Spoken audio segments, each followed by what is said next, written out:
so completely confident that it is. So that's the section called Write It Down. The last two, the one prior, the next two are again, for 2 months worth, choose yourself.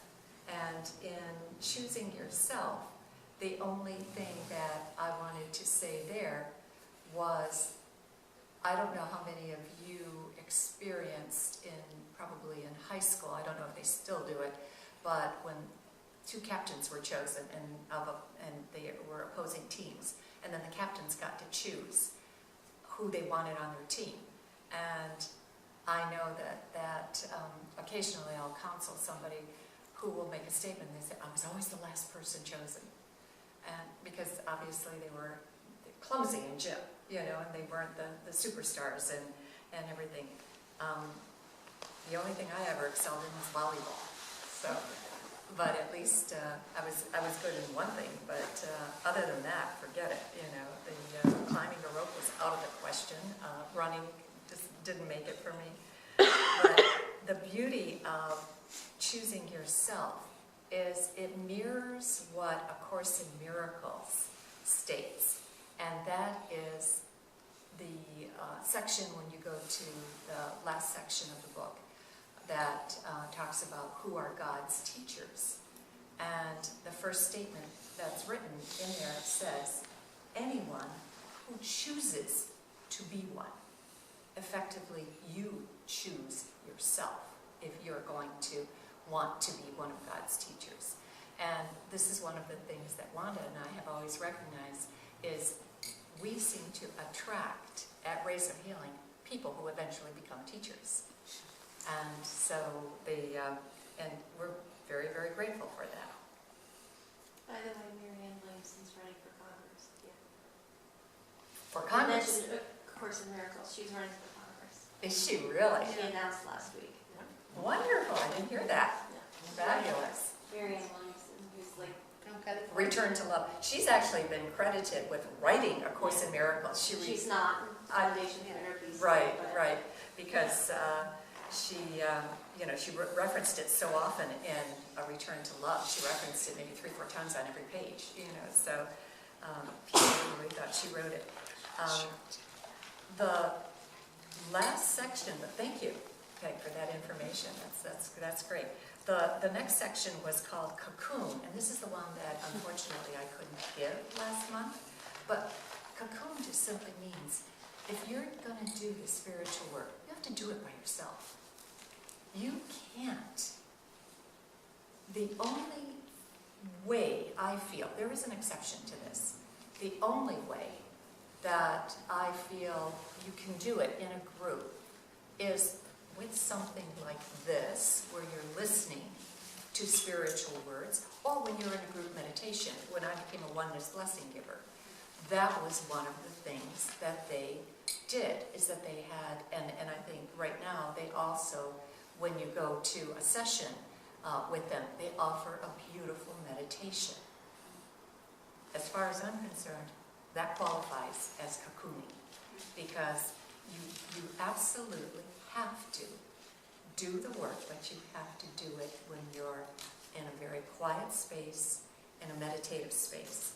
And the thing is, there are 2 ways of meditating. I do have a lot of people that I've heard the comment over and over and over again that says, I can't meditate, I can't quiet my mind. Or I never meditate because my mind is always on full-blown chatter.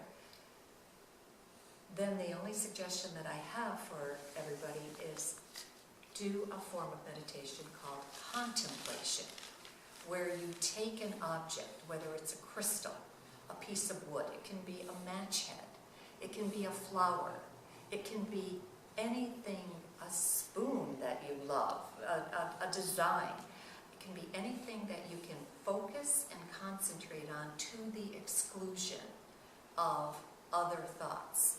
The other way in Reiki 3, we're given a little technique called the Gasho meditation and that is just simply putting your hands in a prayer position, taking your thumbs against your breastbone, looking down at the tip of your third finger, and then closing your eyes, but still keeping the focus on that third finger.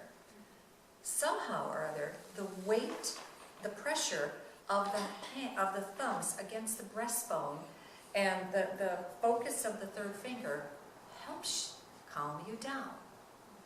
And another technique that I learned, and this is what I've been doing for the last month, because I was one of those, that every time I tried to meditate, it's like, oh my God, another 20 minutes totally wasted, And so I used one of Mia Tech-Workus's techniques, and he told us just to stare at a lit candle for 20 minutes. Do nothing more than that. And I found that that's working for me. So I go through a lot of candles. That's okay, I always meant to ask you if you knew me, Tech. Yep, absolutely. Okay. Another wonderful Polish man. So, but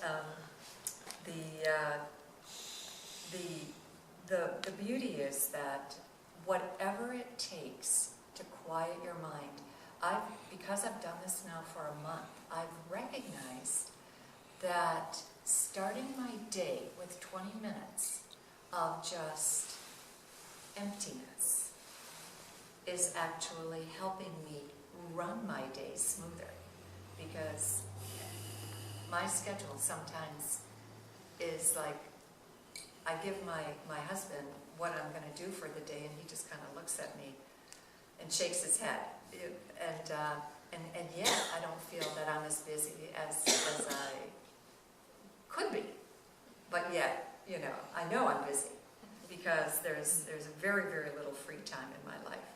But nevertheless, I have found that I am now willing to come downstairs, not take the dogs out, not grab any water, not grab a cup of tea, not grab any food, even if I'm hungry, but just sit down, because that 20 minutes of staring at the candle is so relaxing and so refreshing to me.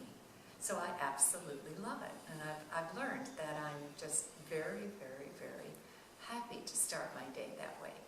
And so I recommend that you do it. Now, in terms of connecting to the divine, I know in the past, well, I should say, I'm going to start with today. For me to connect with the divine today means all I have to do is just show up. Effectively, Spirit does everything else. If I have an appointment with a client, if I have to give a reading, if I have to do a healing, I effectively am there for the appointment. Everything else that I strictly receive comes in from Spirit. And this is the same exact statement that John of God says. And this is the exact same thing that Reiki teaches us, is the healer is the person on the table. We are the conduit. We are the light. We're channeling the light. We're bringing the light forward. And effectively, with our intent to heal, that light comes in. The people on the table then hopefully utilize the light and the energy in a manner that will help them heal. And fortunately, I've had some pretty determined people recently, because I've experienced wonderful clients that are healing, that came to me, 2 people now with 2 women with stage 4 cancer that are healing. They haven't gotten their doctor's report yet, but I know just from what I'm doing with them how much better they are. And like I had mentioned earlier, 2 very intense energy clearings that I had.